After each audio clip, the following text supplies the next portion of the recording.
কোনো রকম ডিম, ময়দা ও বাটার ছাড়া গ্যাসের ওভেনে খুব সহজেই বাড়িতে বানিয়ে নিন একদম দোকানের মতো সুপার সফট, ডেলিশিয়াস ও spongy Oreo chocolate truffle cake.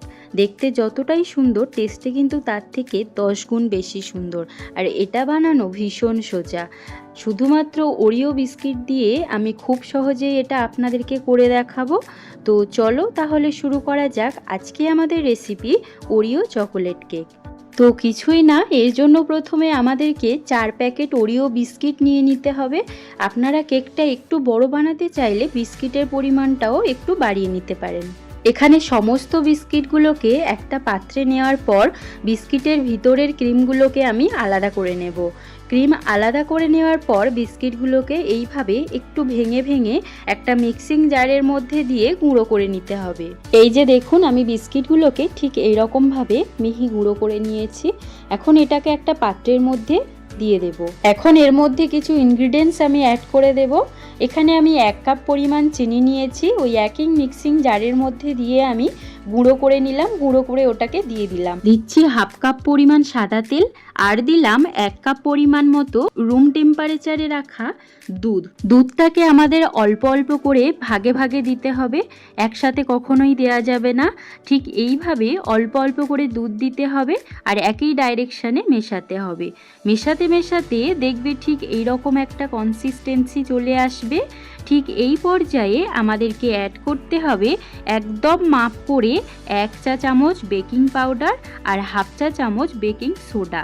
এই মাপটা কিন্তু সঠিক কেক তৈরির জন্য অত্যন্ত জরুরি, আর এটার উপর নির্ভর করে কেকটা কতটা স্পঞ্জি ও ফ্লাফি হবে। আর আপনাদের কাছে বেকিং সোডা বা বেকিং পাউডার কোনোটাই না থাকলে আপনারা এখানে 1 প্যাকেট ইনো দিয়ে দিতে পারেন, এক্ষেত্রে ওটাও একই কাজ করবে। আচ্ছা, বেকিং পাউডার আর বেকিং সোডা দেওয়ার পর আবারও একই ডাইরেকশানে ব্যাটারটাকে হালকা হাতে মিশিয়ে নেব। এখন আর খুব বেশি মিক্স করা যাবে না। ঠিক এই রকম ব্যাপারটা চলে এলে এটাকে সাইড করে কেকের পাত্র রেডি করে নেব। আমি এখানে নর্মাল অ্যালুমিনিয়ামের পাত্র নিয়ে নিয়েছি, আপনাদের কাছে কেক টিন থাকলে সেটা নিয়ে নেবেন। এখন আমি এই পাত্রের মাপে বাটার পেপার রেডি করে নিচ্ছি।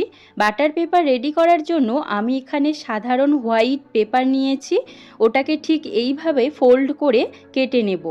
যেভাবে ভিডিওতে দেখাচ্ছি ঠিক সেইভাবে আপনারাও কেটে নেবেন, তাহলে দেখবেন যে কোনো পাত্রে এটা খুব ভালোভাবে সেট হয়ে গেছে। এখন এই পেপারটাকে কেক পাত্রের মাঝবিন্দুতে বসিয়ে আমার যতটুকু অংশ লাগবে ততটুকু রেখে বাকি পেপারটা আমি কেটে ফেলবো। এই যে দেখুন কত সুন্দর আমার পেপারটা রেডি হয়ে গেছে। এখন প্রথমে কেকের পাত্রে তেল ব্রাশ করে নেব, তারপরে কাগজটাকে সেট করে দিয়ে কাগজের উপরেও তেল ব্রাশ করে দিলেই রেডি হয়ে যাবে আমাদের বাটার পেপার। আপনারা তেলের পরিবর্তে বাটারও দিতে পারেন। এখন কেকের ব্যাটারটাকে কেক পাত্রে ঢেলে দিয়ে হালকা করে ট্যাপ করে দেব, যাতে ভিতরের বাতাস বাইরে বেরিয়ে আসে। এখন গ্যাসের ওভেন অন করে একটা বড় পাত্র বসিয়ে তার মধ্যে কিছুটা লবণ দিয়ে দিলাম। এই লবণটা আমি যখনই কিছু বেক করি তখনই ইউজ করি। লবণ দেওয়ার পর একটা স্ট্যান্ড বসিয়ে 15 মিনিট প্রিহিট করে নিতে হবে।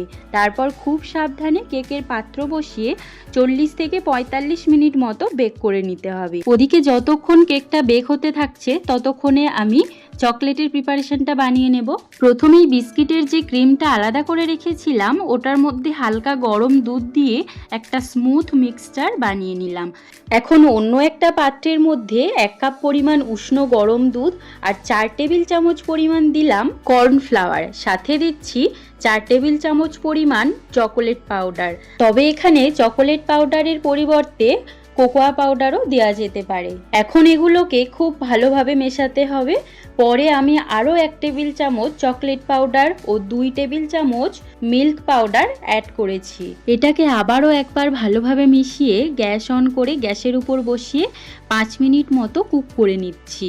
আর এটাকে কন্টিনিউয়াসলি এইরকমভাবে নাড়তে হবে, না হলে নিচে থেকে মিশ্রণটা পুড়ে যেতে পারে। ঠিক এই রকম গাঢ় হয়ে গেলে আমাদের চকলেটটা একদম রেডি হয়ে যাবে। এটাকে ঠান্ডা করে আমরা কেকের উপর ইউজ করব।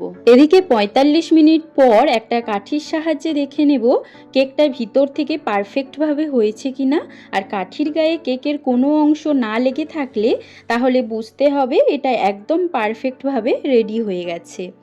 এখন ঠান্ডা করে এটাকে ডিমোল্ড করে উপরের অংশটা কেটে বাদ দিয়ে দিতে হবে। আশা করছি কেকটা দেখেই বুঝতে পারছেন কতটা সফট ও ফ্লাপি হয়েছে। এখন এটাকে সুতোর সাহায্যে 2 ভাগে ডিভাইড করে নিতে হবে। এটা ছুরির সাহায্যেও করা যেতে পারে, তবে ছুরির সাহায্যে করলে কেকটা ভেঙে যাওয়ার সম্ভাবনা থাকে। এই যে দেখুন কেকের ভিতরটা কতটা স্পঞ্জি ও জালিদার হয়েছে।